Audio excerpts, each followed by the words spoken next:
আছি শিলিগুড়ি তেনজিং নরগে বাস স্ট্যান্ডে। আর আজকে আমি করতে চলেছি শিলিগুড়ি থেকে কলকাতা এই SBCC ভলভো বাসে।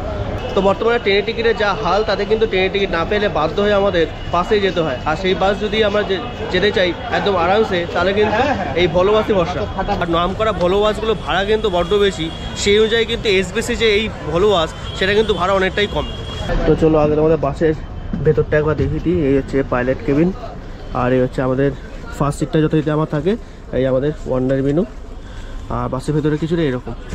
আর সিট যদি বলি, এই যে এরকম কিছুটা সিট, আর ওপরে মালপত্র রাখার জায়গা রয়েছে।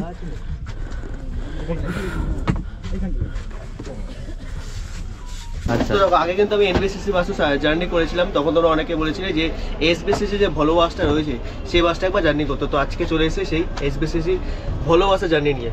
আর যদি তোমাদের সিটের কথা বলি, সিট কিন্তু একদম পুশব্যাক হবে। এই দেখো, অনেকটা বেশ পুশব্যাক হবে, তবে এতটা পুশব্যাক করলে কিন্তু পিছনের লোকের অসুবিধা হতে পারে।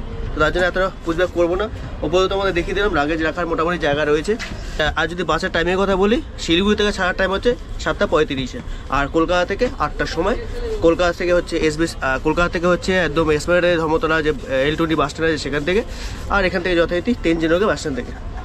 আর যদি লাগেজ থাকে, লাগেজ রাখার অসুবিধা নেই, এখানে দেখো লাগেজ রাখারও কিন্তু জায়গা রয়েছে। আচ্ছা, আমি এবারে বলি কীভাবে টিকিট বুক করেছি। আমি টিকিট বুক করেছি রেড বাস থেকে অনলাইনে। তোমরা চাইলে অফলাইনেও কাটতে পারো, অফলাইন কাউন্টারটা আমি দেখিয়ে দিচ্ছি। আর যদি এসপ্ল্যানেড থেকে কাটো, এসপ্ল্যানেড থেকে কিন্তু L20 বাস স্ট্যান্ড থেকে কাটতে হবে। আর আমি অনলাইনে কেটেছি রেড বাস থেকে। তোমরা চাইলে ওই বাস বা মেক মাই ট্রিপ থেকেও কেটে নিতে পারো। যদি ভাড়া কথা বলি, আমার কিন্তু অনলাইনে 910 টাকা নিয়েছে, এর সাথে ট্যাক্স জুড়বে। আর যদি রুটের কথা বলি, শিলিগুড়ি থেকে ছাড়ার পর কিন্তু কিষানগঞ্জ, রায়গঞ্জ, ডালখোলা, মালদা, মুর্শিদাবাদ হয়ে কিন্তু কৃষ্ণনগর, তারপর কিন্তু কলকাতা। তাহলে দেখা যাক এই বাসে জার্নিটা কেমন হয়, আর টাইমিংয়ে আমরা কলকাতা পৌঁছতে পারি। কিন্তু জার্নি করছি শিলিগুড়ি থেকে, তোমরা হয়তো অনেকে কলকাতা থেকে জার্নি করবে। কলকাতা থেকে টাইমিংটা বলে দিই, কলকাতা থেকে কিন্তু ধর্মতলা L20 বাস স্ট্যান্ড থেকে ছাড়বে 8টার সময় রাত্রির, আর সকালবেলা এখানে পৌঁছে দেবে।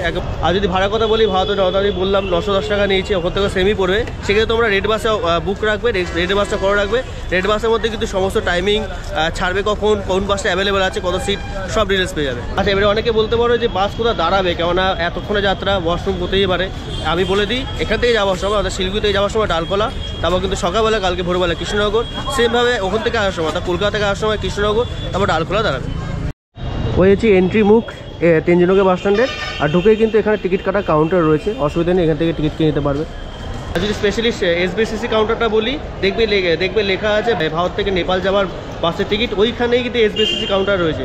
আর যদি তোমরা NBCC বাস বুক করবে, NBCC কাউন্টার তার ঠিক পাশেই রয়েছে। কারণ বাস জার্নিটা যেহেতু একটু লং, তার জন্য কিন্তু আমার সাজেস্ট থাকবে সবাই কিন্তু ওয়াশরুম ফ্রেশ হয়ে তারপর বাসে ওঠো।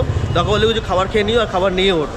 তো সিট কনফিগারেশন তো তোমাদের বলে দিলাম। এবারে সিটে বসলে তোমরা কী পাবে সেটা একবার দেখিয়ে দিই। আমি যদি সামনে বসি, সবচেয়ে প্লাস রয়েছে চার্জিং পোর্ট রয়েছে। এই যে চার্জিং পোর্ট রয়েছে, এখানে তোমরা কিছু ম্যাগাজিন বা তোমাদের কিছু রাখতে পারো, জলের বোতল, হ্যাঁ, হাত ধোয়ার জন্য। এই পর্দা, আর বাইরে কিন্তু এত সুন্দর পরিবেশ দেখতে দেখতে। আর ওপরে যদি বলি সিমেন্ট সব রয়েছে, অন্ধকার যদিও ভেতরটা। আর সামনেটাই পাইলট কেবিন।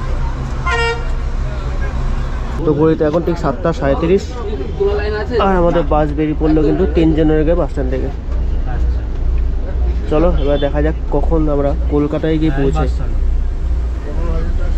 আবার খুব তাড়াতাড়ি আসবো, আর এখানে তো আসা যাওয়া লেগেই থাকে। তোমাদের অনুরোধেই কিন্তু আজকে এই SBCC ভলভো বাসে জার্নিটা করছি।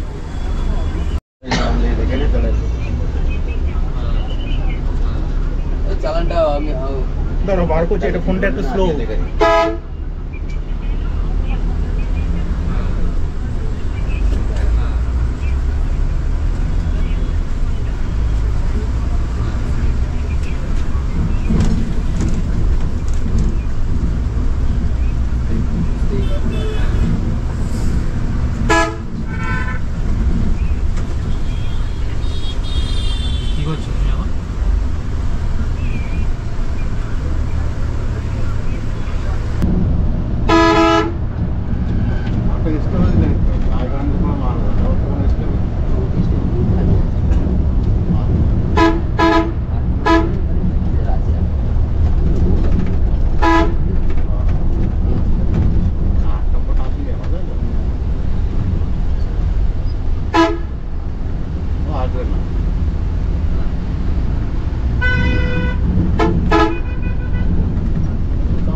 তো ঘড়িতে এখন ঠিক 10টা।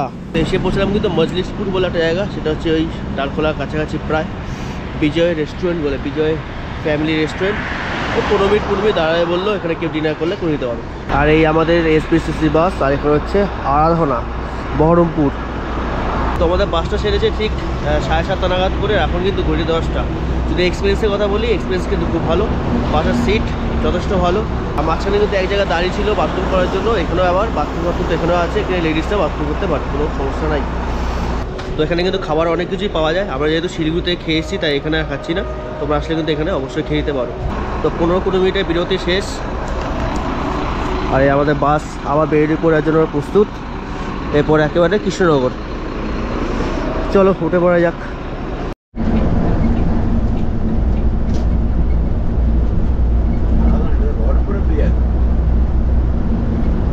বহরমপুর পর্যন্তই যায়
কিন্তু চারটে 35 এসে পৌঁছলাম কৃষ্ণনগর।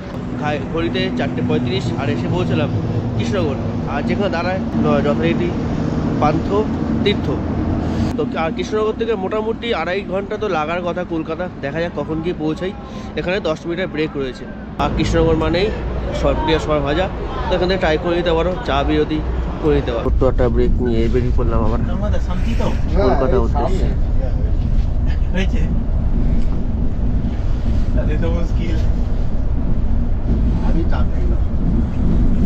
আরেকবার চলে যাবে,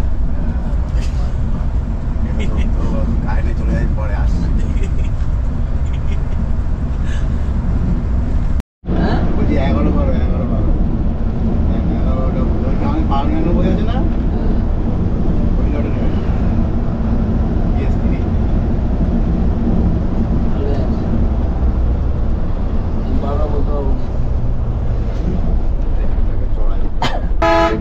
রাত্রিবেলায় পার্টি দেখিনি অবশ্য, এখন বললাম তো পার্টি দিয়ে কাজ